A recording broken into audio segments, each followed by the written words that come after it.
Blog Talk Radio. Welcome to Fearless Generations with Terry Sayer and Kelly Fox.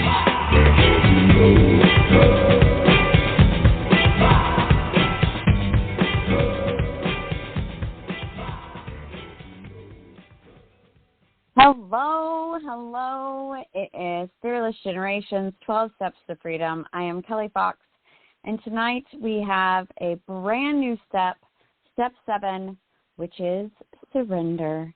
And tonight is introduction night, which means anything goes. And I have my beautiful co-host here with me, Terry Sayer. How are you doing tonight, Terry? I'm doing great. Glad to be here. Well, good. I'm glad you're doing great.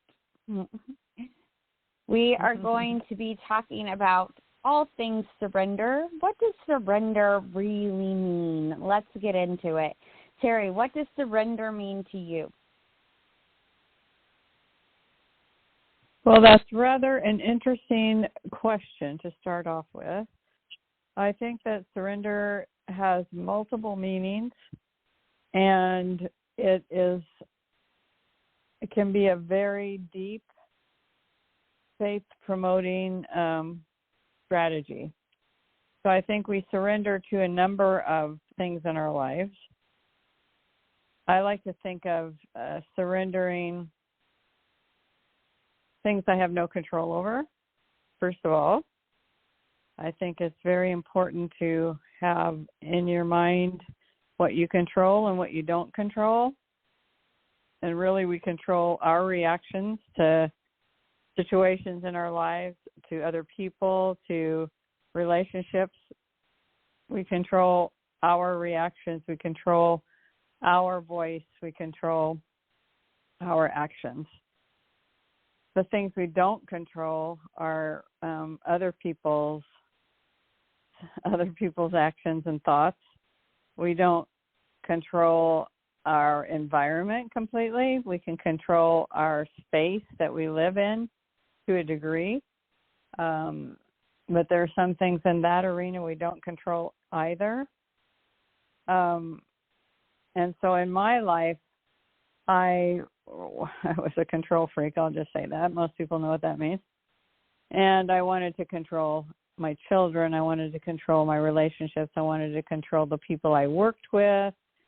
I really wanted to be in control because I felt like being in control was a safe place to be because I personally could make things happen or change things or, which I didn't have control over. So it took me a while to even implement the concept of surrender. And it came to me actually spiritually when I lost people in my life, lost my husband. I had no control over that incident in my life. And yet I was out of control when it came to my emotions and my fears and my trying to live in the future and trying to figure out how I was going to survive as a widow and as a single mother and not have that support that I'd had for 30 plus years. And I learned that surrendering that was not, it just wasn't, like it didn't come naturally because I had practiced being, trying to be in control of my life. But when I was able to begin to release that to God, in the scriptures it tells us to yoke ourselves to Jesus Christ, and He can carry our burdens if we have faith in Him. And just to be able to begin to relinquish some of that weight, the heaviness of grief, the heaviness of fear, the heaviness of trying to live to acquire specific outcomes and trying to release that and surrender that to God with faith that everything would be okay, that if I lived in the moment and I did the best I could, that God would meet me there and He would help me to be even better, to have even outcomes that I didn't even imagine, and possibilities that weren't even in my mind. So I practiced that, sometimes successfully and sometimes pulling back into my comfort zone and wanting to be in control. And then I lost the companionship of one of my children. I mean, they didn't die, but they kind of estranged themselves from the family, and that again just busted my whole journey into one of again fear, blame, shame, grief. And at that point, I had this, I'll call it an epiphany, an understanding that if I wanted to be sad every day of my life and in the present moment be sad about that event, those circumstances, and neglect my other children, neglect my passion and vision for my life and my career, I could do that. But did I want to do that? I didn't want to do that. I wanted to live for the people in my circle of influence day by day, moment by moment, supporting them and loving them unconditionally, as well as loving that child unconditionally as well, but without expectations that was going to be returned to me. And so I surrendered that relationship, I think probably almost instantaneously. I was able to do that. And perhaps it was because I was practicing all those years, over 15 years since my husband passed away, with that child, being very close to that child, and then practicing living in the moment, surrendering my grief and my fear around my husband's death, practicing that concept or that strategy of surrender. And then I was able to do that. And actually, viscerally, physically, emotionally, spiritually, I felt this relief. I felt this burden being taken from me, and having hope and having faith and being able to live in the moment with joy. And that was such a positive time in my life that now it's much more, I have so much more ease at surrendering relationships, surrendering circumstances, surrendering disappointments, expectations, and living in the moment, moving towards freedom, moving towards my purpose and passion here on the earth. And so surrender is a process. Learning how to use that strategy is certainly a process. And it's one that I've practiced and continue to practice and will continue to practice, living in the moment, in the present, and having faith that the future has possibilities that I can't even imagine, and surrendering fears, surrendering those, mourning those attachments, whatever it is that's keeping me from having that joy, that freedom in my life. If I can surrender those feelings, those fears, I can have joy, even in the middle of chaos. And that's what Fearless Living has brought to me, is that understanding of the importance of surrendering. And so there you go. That's my thoughts. What does surrendering mean to me? That's what it means. That was quite the answer. Well, yeah. When you ask me a question, it's going to be answered. Mhm. To me, so surrender is that letting go, for sure. It's that saying, "Your will be done." It's an acknowledging that. It's acknowledging that I don't always know what is best for me or for anyone. And also just surrendering the I don't know what you would call, the responsibility that it would be my job to know what is best for everyone. That's not my job. That's not something that I am supposed to be doing. And I don't need to feel like I need to be stepping into that role or that job. And so surrendering those things that are not mine, those things that are not mine to hold, letting them go, putting them down, you know, and just walking away with what's mine and being okay with that. And, you know, it's a matter of letting my process and where I am be where I am and how I process, you know, letting go of these expectations that I'm going to be somewhere farther down this, you know, imaginary road that I see myself on than where I am. You know, letting go of all of those. And I think it's expectations of myself. Yeah, I think it's really interesting that, you know, because it's a process and because we sometimes hit a block, you know, some kind of a fear comes up for us, and that's what we work in Fearless Living is how do we navigate these fears that come up. And, you know, I think we can be moving along our journey, our path, and all of a sudden something comes up and it's like, oh my gosh, I'm back to where I was in my mind, you know, my filter, my mindset, to where I'm holding on to something so hard that if I just let it go, that I'm going to be able to navigate this fear. And that happened to me when I got really sick. And I've been navigating the fear that I'm not ever going to get back to where I was before I got so sick. And I'm discovering if I tell myself when I start to have those doubts and those fears that you're doing just fine. Look, you're up here, you're doing this, you're doing that. Now let that go. And that's something that, again, I'm challenged with the principle or the strategy of surrendering.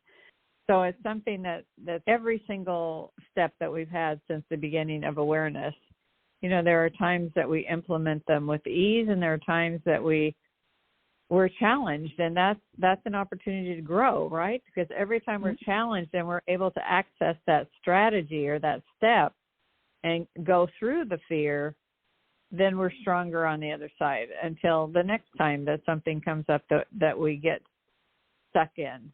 Because it's not like we face one thing, we surrender one thing, and everything else goes smooth. You know, life is a journey of challenges and opportunities to practice navigating when fear comes up in our life, when it blocks us from growing, when we stay in our comfort zone and we don't step out, because we don't grow in our comfort zone. And if I'm going to be a coach or a mother or a grandmother or a daughter, great-grandmother, I had my 6th great-granddaughter the other day, I want to continue growing. I want to be able to have my sphere of influence be one that's positive by my choices, by my actions. That's what I control. And if I can help to inspire and motivate my sphere of influence, which is my coworkers, my friends, my family, by how I navigate fear, then I'm going to be growing stronger and stronger as I surrender the things I don't control. So it's a lifelong process, and all the steps that we talk about in the 12 steps to freedom, they work together. And at some points in time, we need, you know, one of them is going to meet our needs better than another. And so surrendering right now is something that I'm working with daily as I struggle with breaking through this block of fear that I'm not going to get back to where I was before I was sick. And maybe I won't. I can surrender those ideas, and I can be aware of and willing to live in the moment, doing the best I can and continuing to move forward. So it's surrendering that concept, that idea, that thought, that I'm not going to be back where I was. Well, what does that mean? I mean, it's like, so just really, really thinking about that. What do I control? What I don't control? Is it true or am I making it up? Using my skills and tools to surrender that feeling that is a self-defeating behavior. So how do I access compassion for myself to get into proactive behaviors that are going to keep me moving forward? And that's my goal, moving forward, becoming stronger, being more focused, and taking actions that actually meet the needs that I have. Yeah. I think letting go of, just the word control, I think, is kind of a tricky word, kind of like balance. Like there's no such thing as balance, and there's no such thing as control. But there is, in a way, there are things that we can balance. There are things that we can control, but it's such a fine line to dance on. And sometimes we don't even notice that we're trying to control something until it becomes very obvious that we can't. And then it kind of slaps us in our face and goes, you were trying to control me, but you can't. But I think that surrendering is such a powerful tool that we have to release, those limiting beliefs, to release that need for control, to release that scarcity or lack mentality, to release all of these things that might be affecting us and are not serving us, and to just let them go,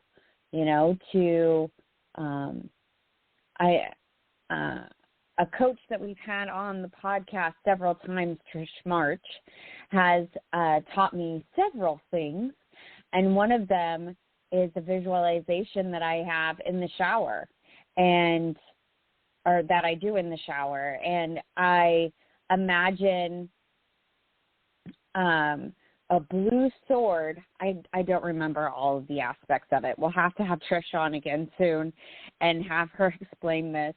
But I imagine a blue sword cutting off any ties that I might have around me to something else.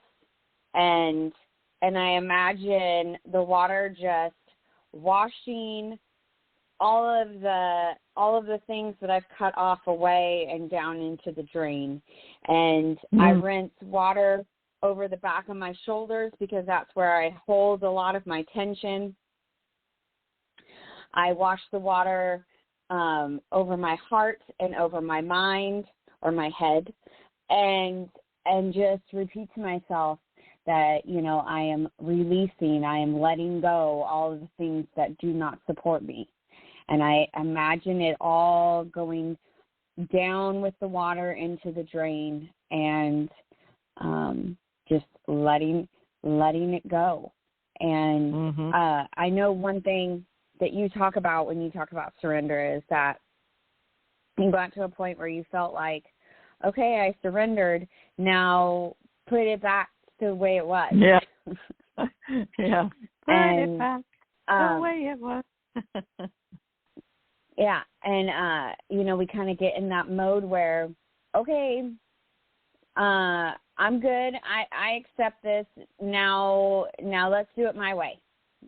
Yeah. And it doesn't work that way, unfortunately. Sometimes, it makes me think of Garth Brooks' song, Unanswered Prayers. Sometimes we think we know what we need or what would be best for us, and we get so frustrated or disappointed or hurt or whatever it might be when that doesn't happen. And then down the road we see why it was good that it didn't happen and how, the way it went was much better and we're much happier. And that's not always obvious. It doesn't always happen in just a few years. Sometimes it takes a lot longer to see why, something was meant to happen that way.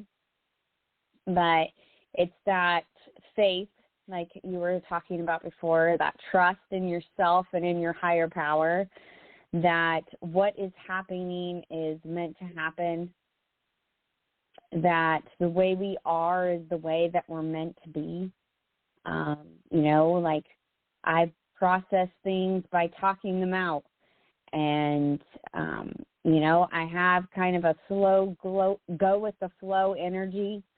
I'm very detail oriented. I ask a lot of questions. I want to know a lot of details. And accepting that about myself is surrendering this expectation of myself that I'm going to be a different way. So surrender can be a lot of different things. And I think that it gets kind of a negative look on it because people think of, waving the white flag or giving up or quitting. Yeah. But that's not what surrender is. No, I think that, my whole family are Disney freaks, and so I guess a lot of times I'll think of, Elsa and the song "Let It Go, Let It Go," where she lets it go and has full expression of who she is, and it's an animated movie, but I don't sing the whole song, but I'll sing, let it go, and that kind of just stimulates me because music is probably one of the best ways for me to be touched. And I'll think, just let it go, and I'll just sing it at the top of my lungs. And it just reminds me that I am a unique human being with unique experiences. They're mine. They belong to me, and I can let things go that are self-destructive. That are keeping me stuck. That are not serving my higher good. And so I do think of that song quite often. Yeah, I was waiting for you to sing it. I figured it would come to that point sometime tonight. But I think that it is, she's letting go of her fear. She's releasing that need to hold back and to not be herself and to hide. And I think that that's why that song is so powerful and speaks to so many. And because it's the fear that caused the issue, not her powers. It's the fear of her powers that caused the problem, and which caused her to alienate her sister and, hide out in the castle and, all of those things. And even in the second movie, when she actually figures out, where all that power and that uniqueness comes from, it's even more, empowering, I believe, when she rides that horse through the, Yeah. You guys are if you don't know what we're talking about, you're going to have to go watch Frozen and Frozen 2 now. So you know what we're talking about. Really, it's all about releasing your fear and totally accepting yourself for who you are and what you were created to be. And I think that's all what surrender is. Well, Terry, we are out of time. We didn't even need a guest tonight. We took it all up ourselves. And we want to remind you that the 12 Steps to Freedom were created by Rhonda Britton. the CEO and founder of the Fearless Living Institute.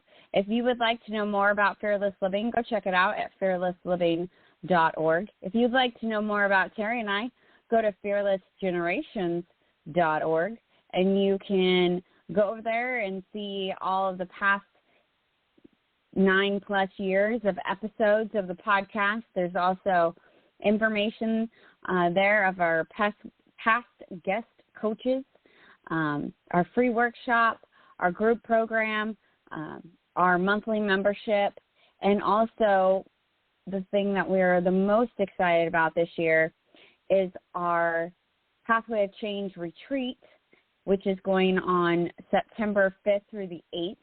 And we would love for you to join us there. We have a very limited amount of seats.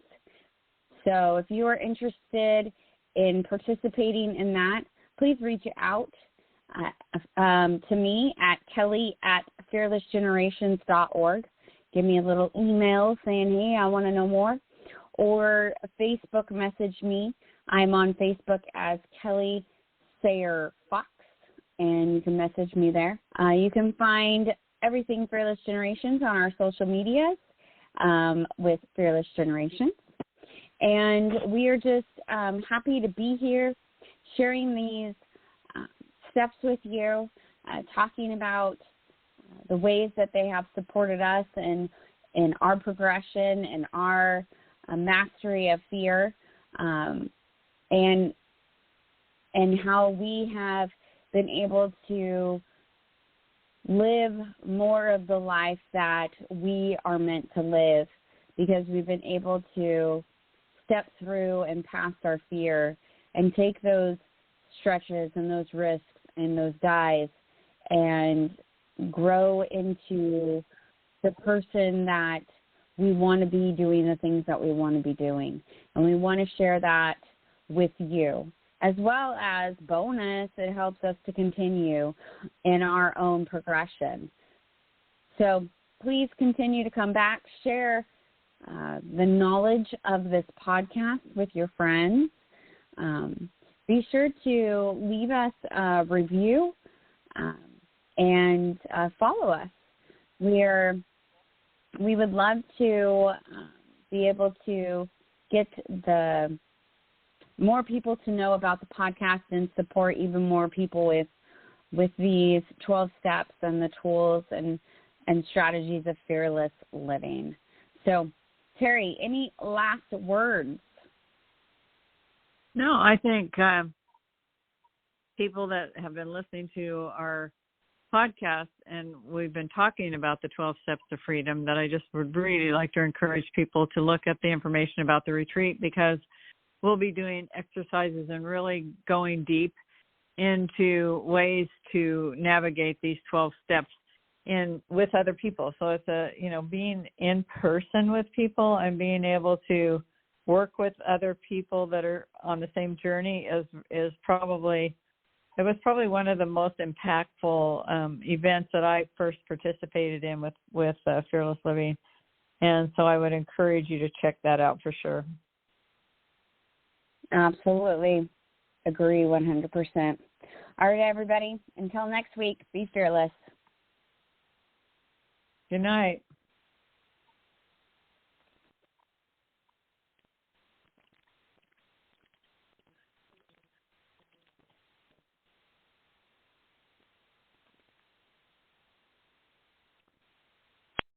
Morning people wake up for peace and quiet.